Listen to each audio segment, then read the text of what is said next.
Debuting on September 12, 2020, Takanashi Kiara was one of 5 members of HoloMyth, the first wave of HoloLive English. At the time, there were very few English-speaking VTubers on the scene.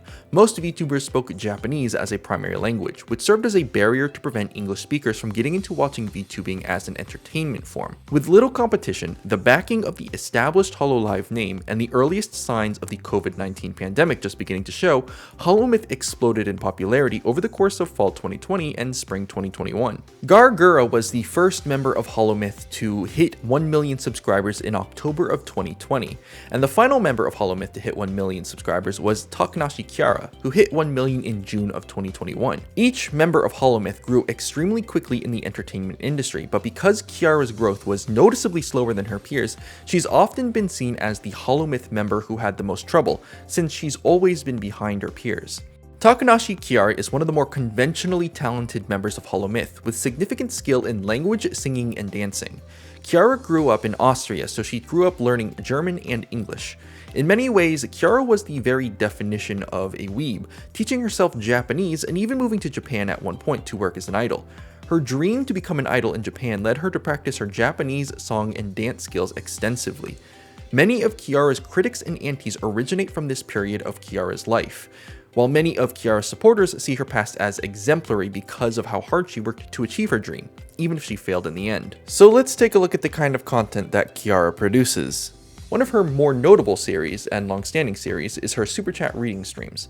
These are chatting streams where Kiara spends a few hours thanking people for donating to her while occasionally going on tangents. Well, initially, these streams were quite popular, often netting around 100,000 views, but their popularity seems to have shrunken in more recent times. Kiara also does the usual gaming content with a long-term Minecraft series. However, far more notable was her early Fire Emblem playthrough. Fire Emblem is a JRPG, a game genre known for being less popular to watch and stream. Because JRPGs tend to be story-based, viewers tend to avoid watching JRPGs until after they've played it themselves, often leading to lower viewership for streamers. However, in Kiara's case, it was a game that she enjoyed and it was received quite well, with each stream receiving somewhere in the range of 100 to 200,000 views. Fire Emblem was the first of a trend on Kiara's channel, and she followed up with several other JRPGs from Atelier Ryza to Nier Autonoma, both of which netted views in the range of about 100 to 200,000 views. Kiara's most popular form of content tends to be related to languages. On October 16, 2020, Kiara held the first ever collab with a HoloLive JP member. This collab was quickly followed up with several other collabs, culminating in the release of HoloTalk, a show where Kiara would interview several other HoloLive members and introduce them to those who hadn't seen their content yet, with the intention of acting as a bridge between the Japanese and English-speaking sides of the fanbase.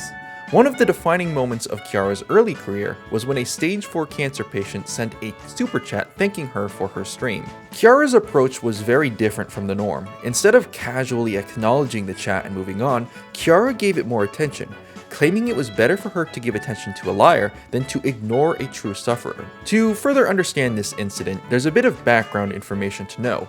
In the online entertainer space, it's generally accepted that people tend to lie to get the attention of their favorite content creators. As a response to these lies, it's become more common for streamers to only casually acknowledge or even ignore claims of extreme suffering, because it's considered best not to encourage the behavior. I am not saying the super chatter was a liar. I am simply trying to give additional context to help everyone understand why streamers often react to these kinds of comments the way that they do. Much later, on December 9th, 2020, Takanashi Kiara was banned from YouTube, evidently for encouraging behavior that would lead to death. But you know how when you checked my channel, it would say, terminated because of spam and what was the other thing, like misleading content? Oh yeah, and I was like, what? Of course, my management tried their best to get it resolved as soon as possible.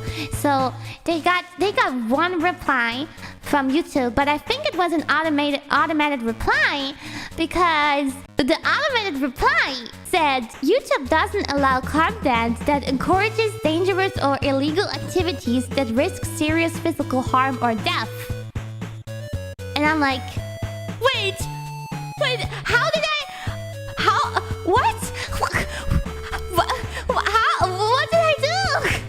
Most likely, an overexcited YouTube algorithm hit Kiara by accident, and her channel was unbanned shortly after the ban occurred.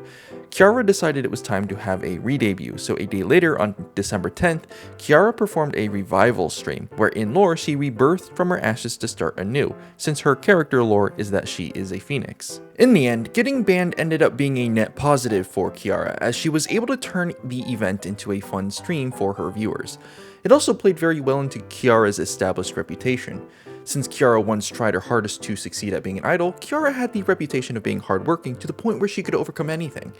In many ways, the Phoenix is the perfect representation of who Kiara is as a person, someone who can overcome all challenges and succeed. So a second debut played right into that image, and painted Kiara as someone who would overcome all of YouTube's little kinks and oddities to become someone truly special. However, getting banned ended up only being the beginning for Kiara, as a couple of months later in February of 2021, Kiara ended up getting shadow banned on YouTube. Naturally, this hit Kiara's numbers hard, as it prevented her channel from being visible to both new and existing viewers. It's impossible to know how badly the shadow ban affected Kiara's channel, but the shadow ban seems to have lasted from 1 to 2 months, from roughly the beginning of February to mid-March, so it likely had great impact. Over the past year and a half since she passed 1 million subscribers, Kiara's channel has been doing quite well.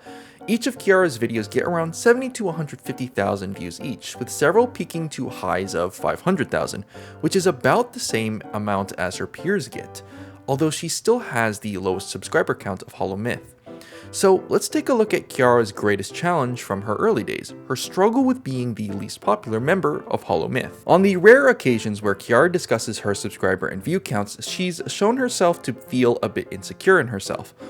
It did feel like the 1 million in itself sounds amazing and feels like a great achievement, but I do have to say, being the last one to reach it again makes me doubt myself.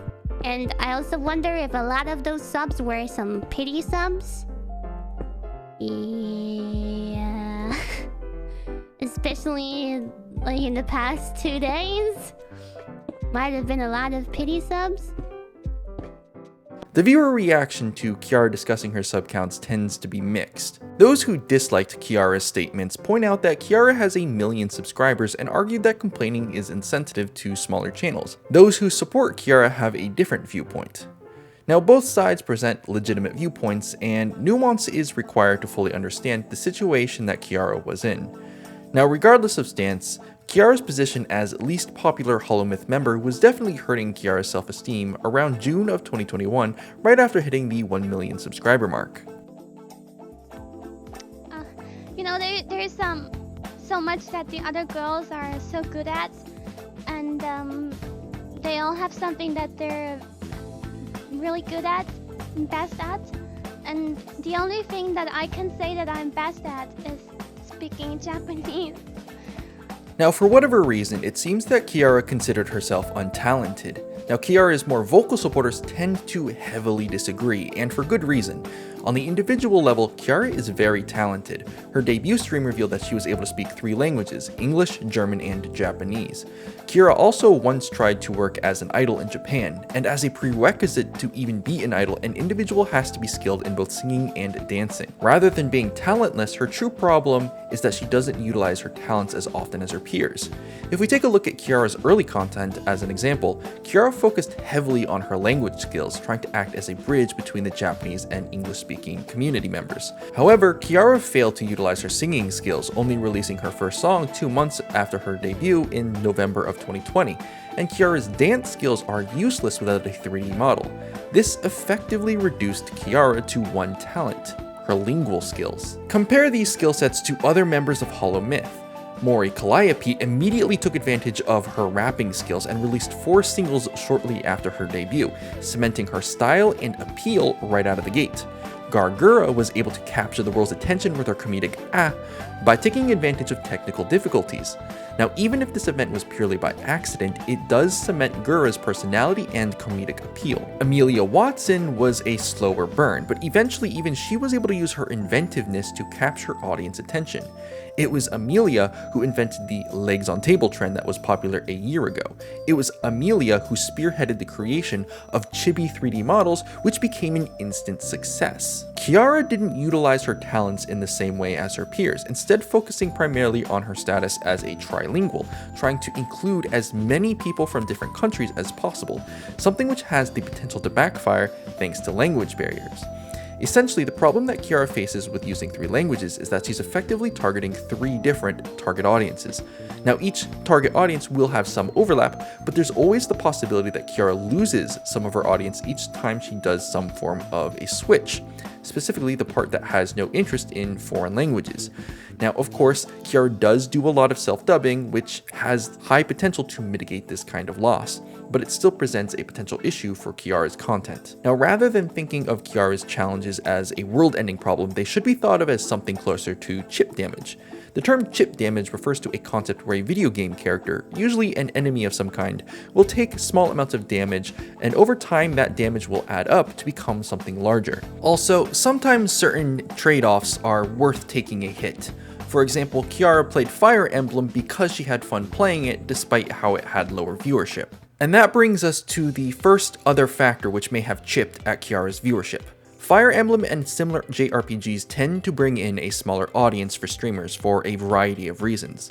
Sometimes they can be a bit boring to watch, as slower games tend to be less exciting for viewers to watch. In addition to this, JRPGs tend to be story-based, which means that streams are naturally filled with spoilers. So if a viewer wants to play a JRPG for themselves, they can't watch any streams of that game. Even once the game is played, there's no guarantee that a viewer will want to watch a stream of that game because they know all of the twists and turns of the plot now, which has the potential to make the stream a bit more boring. To further compound Kiara's issues, there may have been schedule conflicts between English and Japanese members, as Kiara tended to stream during Japanese prime time, a time period where there were already a lot of Japanese VTubers streaming and potentially reducing Kiara's English-speaking audience since she was streaming at about 3 to 6 AM PST, which is when a lot of North and South Americans are sleeping to get ready for either work or school. Nowadays, Kiara's doing quite well. She's getting about the same 100,000 to 200,000 views as her peers. She did experience a recent dip in views, going from her usual 100,000 down to about 60k-ish for about a month, but lately her views have been going up to that 100k mark, so she seems to be doing quite well, even if she is still the least subscribed member of HoloMyth.